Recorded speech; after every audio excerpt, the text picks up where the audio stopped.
Boa noite, bom dia, boa tarde, você meu amigo, você minha amiga tricolor, muchacha e muchacho. Vamos que vamos para mais um vídeo aqui. Este comunicador que vos fala, Felipe Guimarães. Aqui é o canal Ligado no Flu, falando preferencialmente sobre o único clube legítimo, original, tricolor do futebol mundial, porque o resto é time de três cores. Já vou pedindo nesse início uma coisa que é gratuita. Aperta o joinha por gentileza, compartilha o nosso canal na sua comunidade tricolor, no WhatsApp, Facebook, no Instagram, ative as notificações, se inscreva no canal, fortalece aí por gentileza o nosso trabalho aqui, sempre falando bem sobre... sempre falando sobre o nosso Fluminense Futebol Clube. E alguns assuntos aí, pessoal, já que ontem eu não tive tempo de fazer vídeo, alguns assuntos até relacionados também da segunda-feira, dia 16 de agosto. Lembrando que hoje, terça-feira, dia 17 de agosto. Estamos a 2 dias de um jogo importantíssimo pelas quartas de final da Copa Libertadores da América. Vamos lá. Primeiro, Miguel, que semana passada conseguiu sua rescisão contratual pela Justiça Trabalhista, está sendo sondado ou foi oferecido ao Internacional depois de ter despertado o interesse do Santos, mas este ter esfriado. Tá? Só que o Internacional se posiciona da seguinte forma, que antes de acertar qualquer tipo de contrato com o Miguel, ele irá procurar o Fluminense para saber a real situação do jogador ou para tentar fazer uma negociação, tendo em vista que essa ação do Miguel na justiça contra o Fluminense, que deu a ele a sua liberação, a sua rescisão contratual, ela cabe recurso ainda para o nosso clube. E segundo nota do Fluminense na semana passada, o Fluminense assim o fará. Aguardemos cenas dos próximos capítulos dessa disputa do Miguel com o Fluminense. Matheus Mascarenhas, lateral esquerdo, jovem da base, formado no Vale das Laranjeiras, em Xerém, moleque de Xerém. Estou assistindo o jogo aqui, Palmeiras e São Paulo. Moleque de Xerém, foi emprestado para o Sampaio Corrêa, que está disputando a Série B do Campeonato Brasileiro e faz uma campanha até boa na competição. Tá? O Mascarenhas tem contrato com o Fluminense até o final deste ano de 2021. Provavelmente e infelizmente não retorna ao Fluminense, a não ser que o Fluminense tenha estendido o contrato dele até 2022. Eu não li nada em nenhum portal falando sobre tal renovação, mas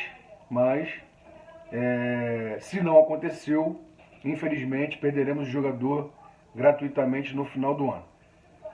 Eu acho ele um bom jogador, ele seria titular em 2018 com o Abel, mas se machucou bastante. Seria titular em 2019 com o Fernando Diniz, acabou se machucando e aí o Caio Henrique foi efetivado, porque logo depois o Ayrton, isso, ele foi vendido para a Rússia, né?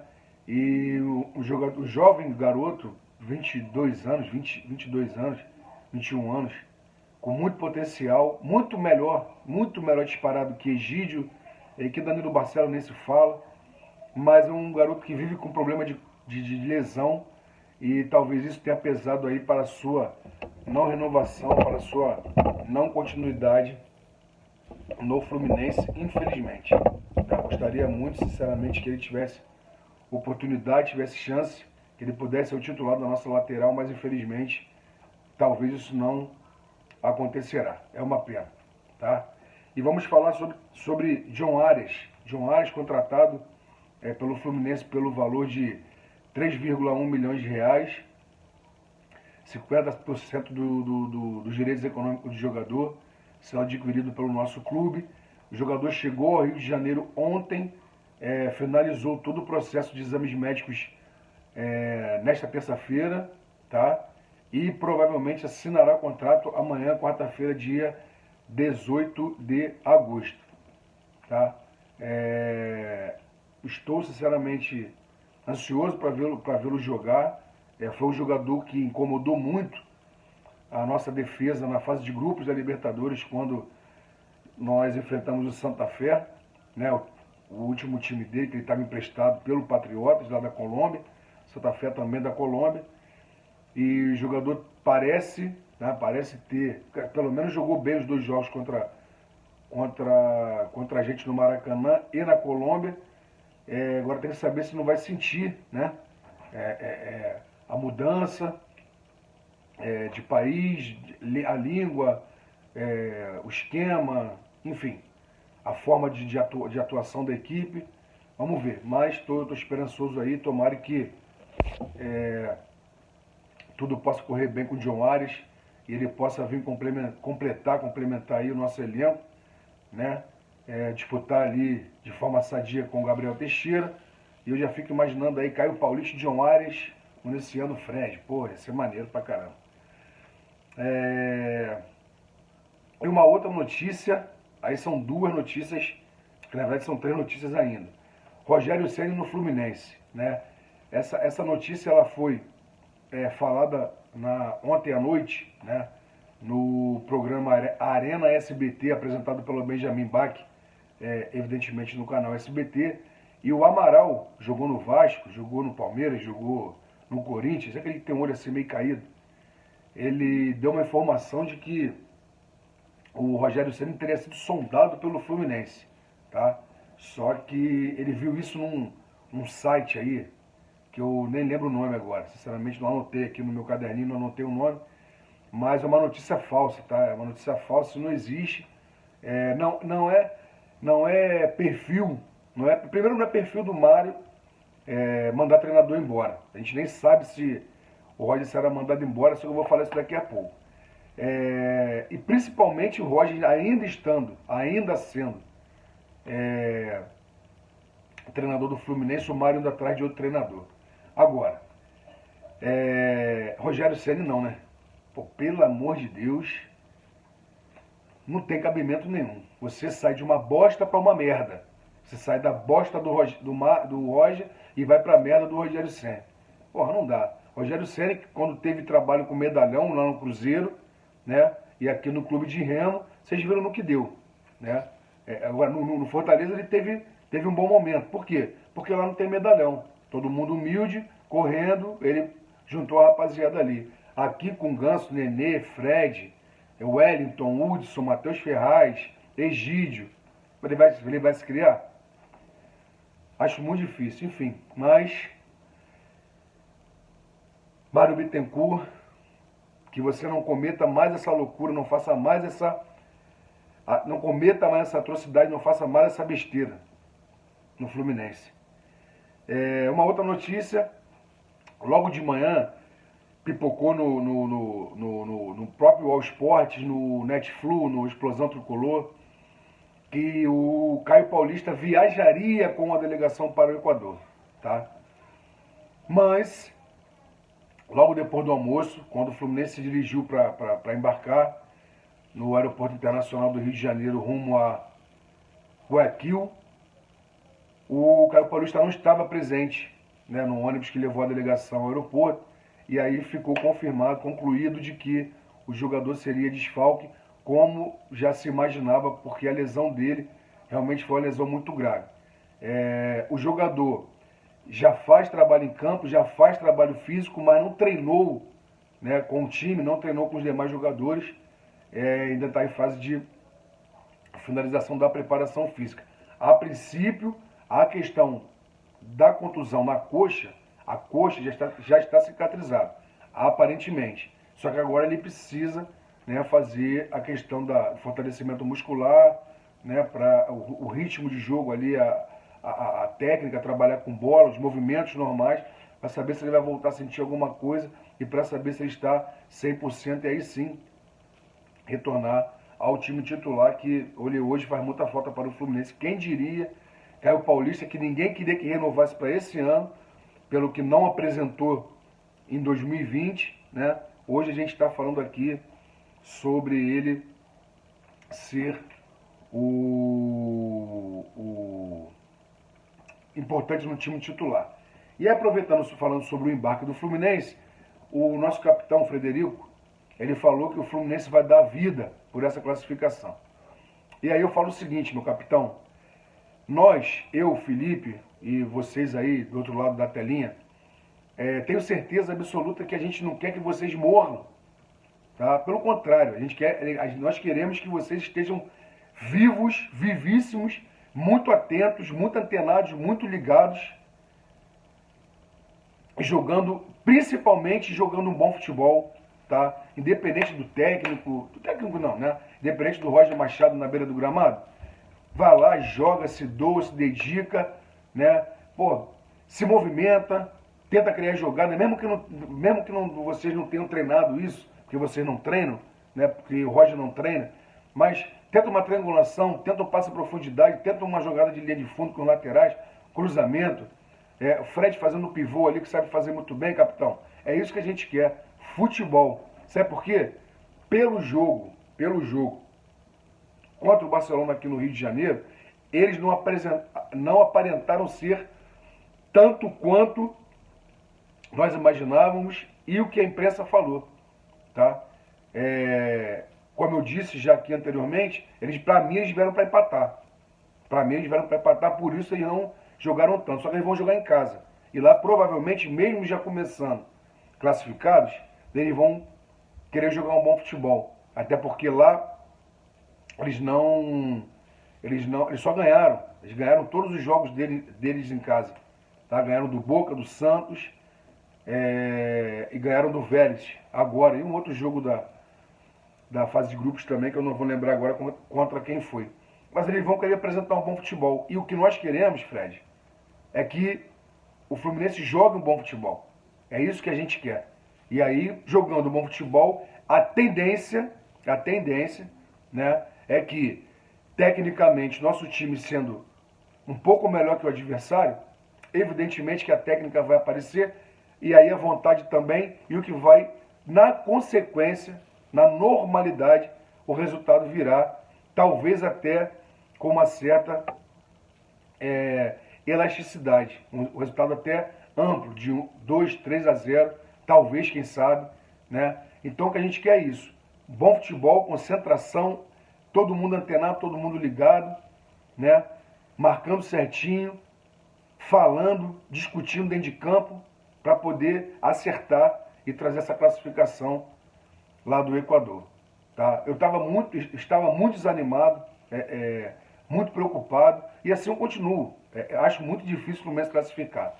Mas é quarta de final de Libertadores, existe o ponderável, existe o imponderável no futebol, existe o gravatinha, existe o João de Deus, existe a mística dessa camisa aqui, gigante, linda e maravilhosa, tá? Um dos maiores clubes de futebol do mundo. Então é nisso que a gente acredita, é isso que a gente sabe que o nosso time tem qualidade, muitos jogadores de qualidade, e principalmente se a gente minimamente, apesar de não ter sido uma partida belíssima, que pelo menos a gente repetir, tirando as falhas defensivas do último domingo contra o Internacional, a gente pode sair de lá com um bom resultado e classificação, porque para mim o time jogou direitinho.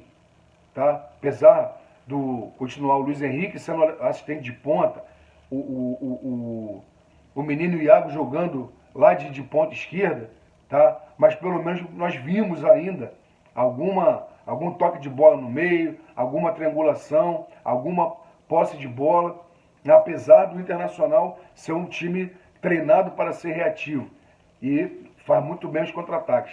Mas mesmo assim eu acho que o Fluminense conseguiu fazer um gol em jogada trabalhada, tudo bem que o segundo saiu num rebote, mas um rebote de uma jogada que foi construída para chegar no escanteio, né?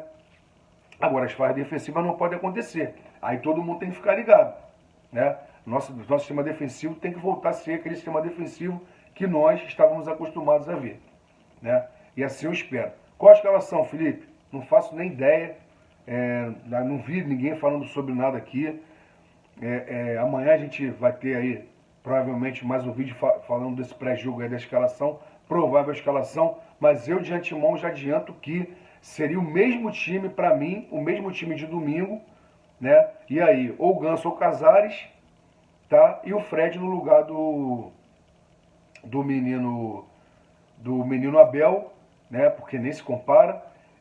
Mas a alteração tática que eu faria seria os três jogadores ali, André na frente da zaga, com Martinelli pela direita e Iago pela esquerda, não sendo pontas, tá? Marcando ali, auxiliando os laterais, né? E o Luiz Henrique e o Casares flutuando ali por trás do Fred para receber as bolas e policiar o Fred, né? Principalmente o menino Luiz Henrique, né, com velocidade. Ou então não joga nem Ganso, nem Fred, nem Ganso, nem Nenê e nem Casares. Bota o Kaique, também tem velocidade, sabe jogar. Bota um pelo lado esquerdo, outro pelo lado direito. Então quando roubar a bola no meio, né, faz aquela cruzada que assim e segue para cima dos caras. Enfim, são possibilidades. Possibilidades que eu não acredito que o Roger fará, porque as vagas ali já são... O esquema na cabeça dele é horrível e as vagas já tem dono, né? É a Nenê, ou é o Casares, ou é o Ganso, enfim. Mas isso é papo para amanhã. E aí vamos falar sobre a notícia do All Sport também, do Caio Bloch, falando o seguinte: se o Fluminense não classificar, o Roger será demitido, né? Pois bem, na reportagem diz que o Fluminense, na reunião na segunda retrasada, depois da derrota para o América Mineiro, lá em Belo Horizonte, o tom de cobrança foi forte em cima do Roger, né? E ontem aconteceram conversas novamente com o Roger. E, segundo a reportagem, o elenco está fechado com o Roger, mas a diretoria, o Mário Bittencourt, o Paulo Angione, estão insatisfeitos com o desempenho do time em campo. Isso eles descobriram agora, estão vendo agora, porque a gente já está falando isso há tempos. Mas eles estão insatisfeitos agora com as atuações do Fluminense, principalmente com as 4 derrotas no Campeonato Brasileiro, e para times da zona de rebaixamento, como o Grêmio, com todo respeito ao Grêmio, que é um time gigante aqui do Brasil, né? E todo respeito também ao América Mineiro, mas são 2 times que estão na zona de rebaixamento, né? E aí o Roger talvez seja demitido em caso da não classificação na Libertadores. E aí que vem a minha cobrança, a minha crítica em cima do Roger. Por quê? Vai esperar ser eliminado da principal competição, da única competição que o Fluminense está disputando nesse ano, em que nós não temos ainda o título? É uma imbecilidade, é uma incoerência, uma burrice, idiotice. Aí eu falo, repito, não entendem porra nenhuma de futebol. Porra, é simples. Por que não pegou já e demitiu quando perdeu para o América? Chegou segunda-feira, ó, obrigado, tchau. Marcão, segura a peteca, é contigo. Marcão trabalharia 3 dias. Eu não acho que o Marcão seja a solução. Marcão também tem seus defeitos. Mas pelo menos já entregava o Marcão para tentar alguma coisa no jogo contra o Barcelona aqui e contra o Barcelona lá. Agora, não manda o cara embora, o time continua jogando mal. Tudo bem que o 4-2 foi enganoso, poderia até perder, mas para mim o mais justo seria o empate no domingo contra o Internacional. Mas perdeu o jogo, mais uma derrota. Empatou o jogo de ida, mesmo tendo um primeiro tempo razoável e um segundo tempo no começo muito bom contra o Barcelona, mas empatou um resultado ruim, né? Um resultado ruim, empatou com gols, fosse 0-0 talvez fosse até menos pior. E aí se foi eliminado da principal competição da qual nós ainda não somos campeões. Porra, é muito idiotice, é muito amadorismo, é muita sacanagem que eu estou fazendo com o Fluminense. Por quê? cara faz uma merda de um trabalho no Bahia e ganha 2 anos de contrato. Salário, 400 mil. Multa rescisória, 4 milhões de reais. O cara não tá nem aí. Não foi ele que foi bater na porta para pedir emprego. Porra, foi esse. O Mário, que não entende porra nenhuma de futebol, junto com o velho do Paulo Angione, que deram 2 anos de contrato para ele. Entendeu? É sacanagem. É sacanagem. Aí o número de sócio cai, eles reclamam. Aí o sócio critica, aí eles vão lá e tiram o cara do... cancelam a inscrição de sócio do cara. Porque está perdendo sócio, mas ninguém sabe se está saindo ou se está sendo limado porque está criticando a gestão. É muito amadorismo. É ridículo isso. É ridículo. Tá? Mas enfim. O Mário já testou. O Mário já atestou que fez merda. Só que o pior de tudo é que ele vai esperar ser eliminado. Vai esperar ser eliminado da competição mais importante, na minha opinião, para demitir o Roger Machado do comando do time. E ele, até porque ele não tem capacidade nenhuma, já não tinha. E só provou isso. Ainda deu mais 2 anos de contrato, aí mais um que vai para a justiça e mais um dinheiro que se gasta erradamente. Aí depois vai dizer que o clube está falido. Falido porra nenhuma. O dinheiro é mal gasto, mal gerido. Essas merdas de contrato que fazem. Seja com o Roger e seja com o jogador, vários que tem no elenco lá. Como o Wellington, Hudson, Ferraz e outros. Enfim, amanhã tem mais vídeo, rapaziada. Deixa o joinha, por favor. Um beijo grande, fiquem com Deus. No mais, vence Fluminense. Vamos que vamos. Fui.